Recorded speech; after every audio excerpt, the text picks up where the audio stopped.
Pinsan Kalyada. Hello mga kalingap, magandang hapon po sa inyong lahat. So ayan, kung bago pa lang po kayo sa aking YouTube channel, ako po si Vincent Kalyada. Paki-like and share po nitong video ito para mapalawak pa po natin ang pagtulong po sa mga taong nangangailangan. At huwag niyo pong kalimutan na pinutin po ang notification bell para lagi po yung updated po sa aking mga bagong upload. So ngayon mga kalingap, ay nandito tayo kala Nanay Maribeth. Dahil meron pong pinabot si Tita CNC South Dakota, USA na 4,000 pa, no? Yung monthly allowance po nila. So ayan mga kalingap, paki-comment po kung saan po nakarating itong vlog na to, ano? At kung tagisan po kayo. So tara mga kalingap, tara po. Yan mga kalingap, grabe init. Iba yung ano po, yung ang ganda naman ng panahon, pero ang ano yung iba yung ano, malinsangan. Grabe. Kapo. Nay. Ay. Ay, sinanay. Tara.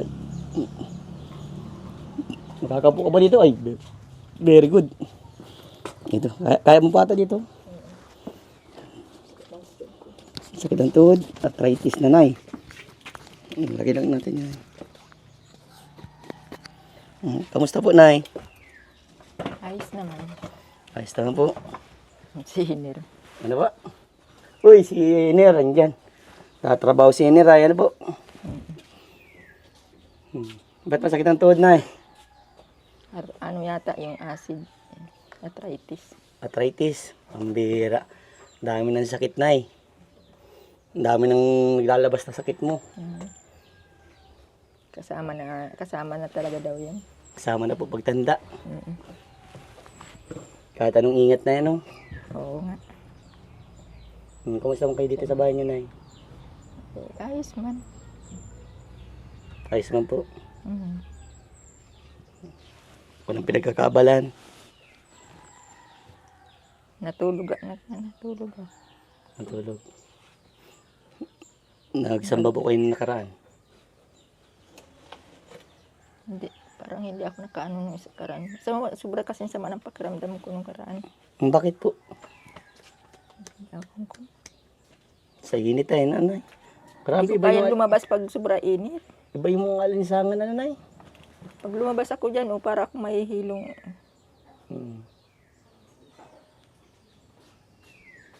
Pero parang nanginginig pa. Ibig sabihin niya pa, wala na yung gamot. Nag-inom naman nga ako ulit. Mm. Sinalubong ko na yung kaso ay parang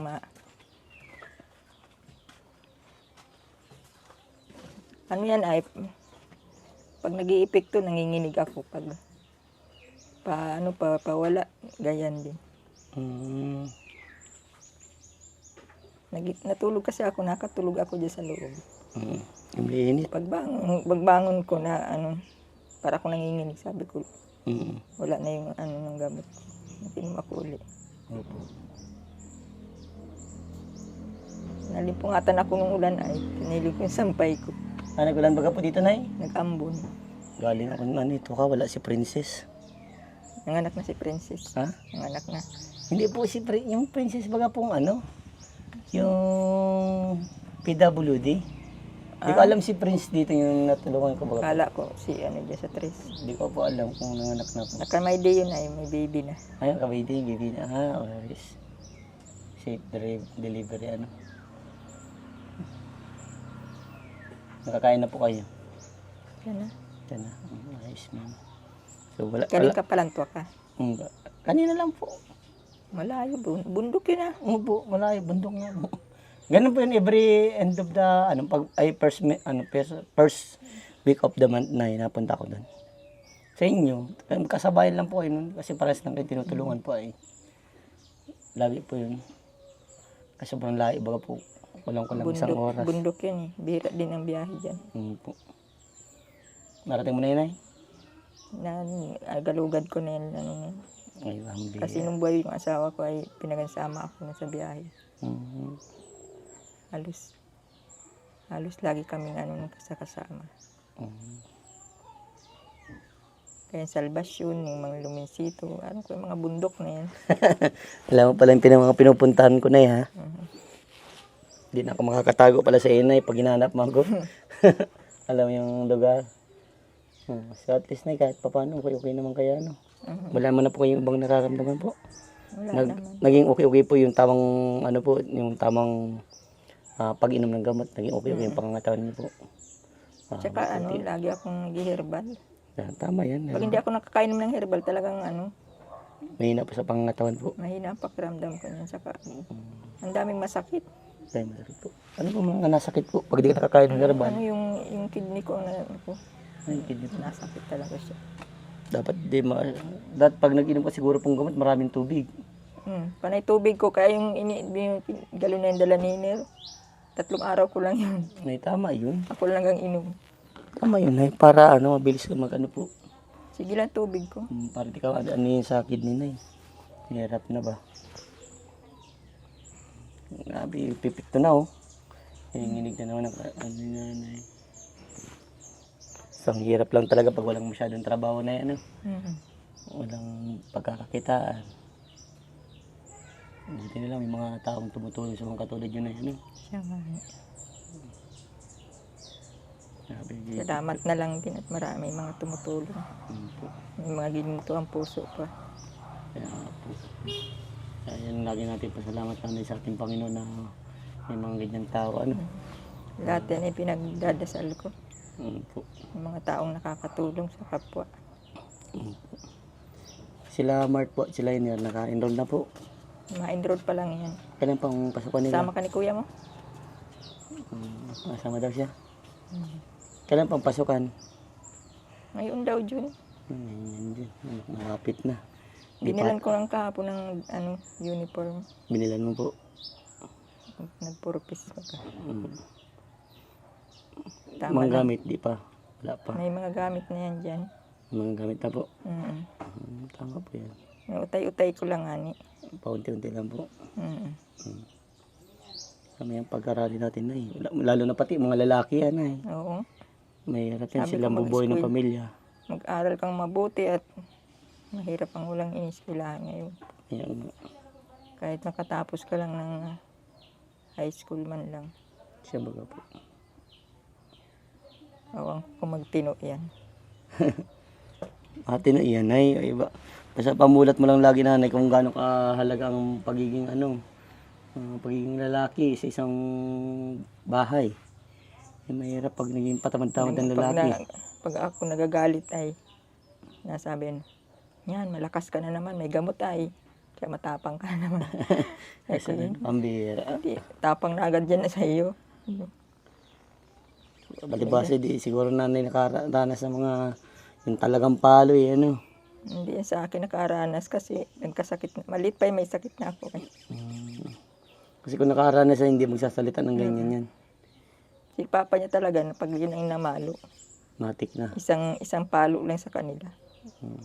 Pero ramdam. Ramdam nila yan. Talagang latay, hindi lang latay, karni.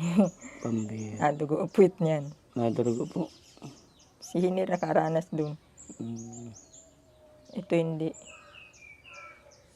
Kaya grabe lumaki ang ulo. Yung bata. Ang bira. Pero kung wala siguro akong sakit, di mga ganyan.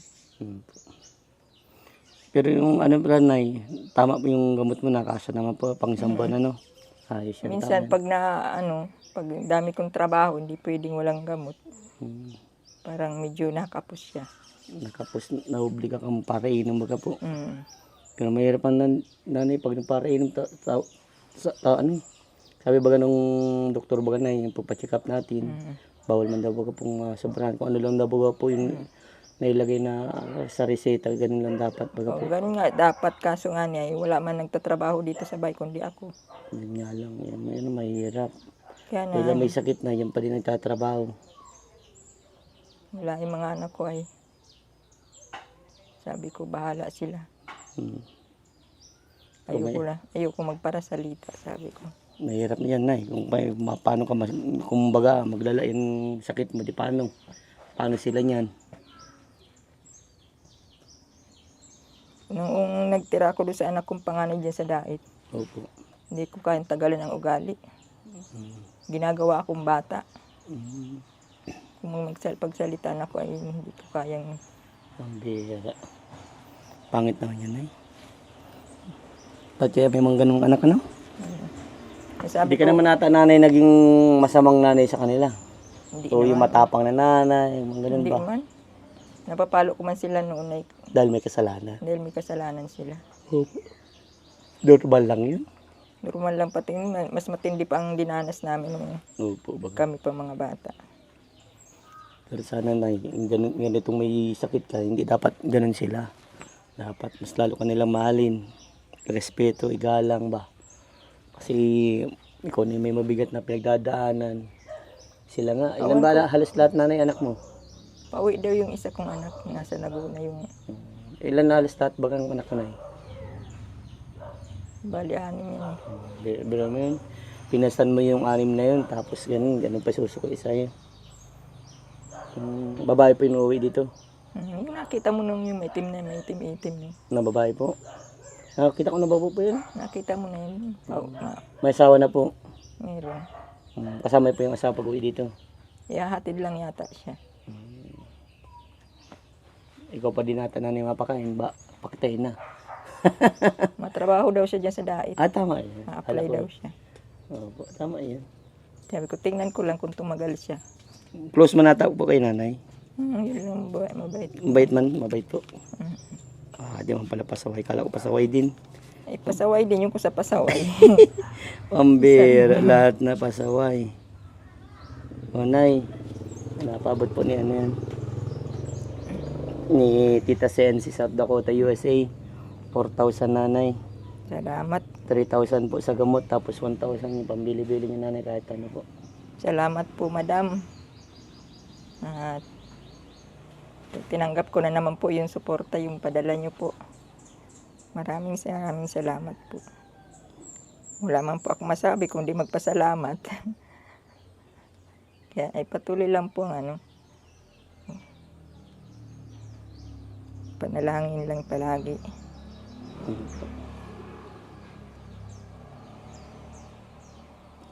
Ingatan mo yan nay, tago mo po ha. Nakakabili na naman ako ng gamot pang 1 buwan. Po. Napakabait ni Tita CNC po ano.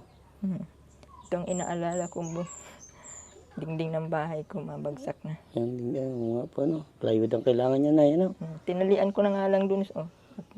Pat yung kahoy siguro na sira na din po. Oo. Nagtanggal na nga doon sa pagkakapa ko. Pambira. Tinalian ko na lang. Pero kaya mo na baka kung ano. Sana Hindi man pa siniswerte si Kuya Vincent na pinagpa-pray ko nga, sabi ko sana man may mag-sponsor. Kaya mo na baka meron po tayo mapukaw na damdamin ano. Hindi Na pa maabot, tumulong po hindi sa pa iyo. maabot ng binata ko magpaayos niya na. Dami pang inaano sa buhay niya. Kaya mo na Iswertein din tayo. Kung ako lang kung ako lang talaga swertein bakit hindi ba? Alam niyo naman pag tumulong baga pa ako talagang grabe. Sana ay swertehin ka na. Opo, sana Dumating na ang Santa Claus sa'yo. Opo, kapag nangyari kahit ako pong paayos ang bahay ninyo, walang problema po yan. At yan mga kalinga po, sira pang bahay ni nanay. Butas na. May nangako sa aking kandidato ng butuan. Wala, hindi nakalimutan na. Huwag ka pong mag-asa nanay sa mga ganyang kandidato dahil may mga kandidato talaga na hanggang sa bunganga lang, hanggang sa bibig lang, wala sa gawa. Kaya yun pray lang tayo kahit naman ako nanay, nagdadasal din pa ako na sana manumbalik yung aking Diyos. Dahil kapag nanumbalik naman nanay, matik yan. Kasi alam niyo naman kung paano tumulong ang Vincent Calyada, di ba? Sige at ako aalis na din Salamat at medyo naglalala na yata ang panginginig ko. Lalala na po ang panginig mo. Nag-i-epekto yung gamot ko ay. Para makapahinga ka po. Kailangan kong i-exercise yung katawan ko. Sige po para pag nang-exercise mo matik na yan. Para yung mga ugat ko nabubuhay. Sige po at uwi na din po babay na po Hindi ako makababay. Salamat po, madam. Sige po. Ayan mga kalingap. At babay na din tayo sa kay Nanay Maribeth. Kasi nga po naglalakas na yung panginginig niya. So, ayun.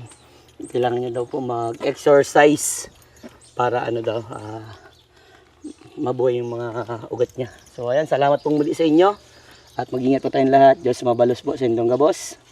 Bye po.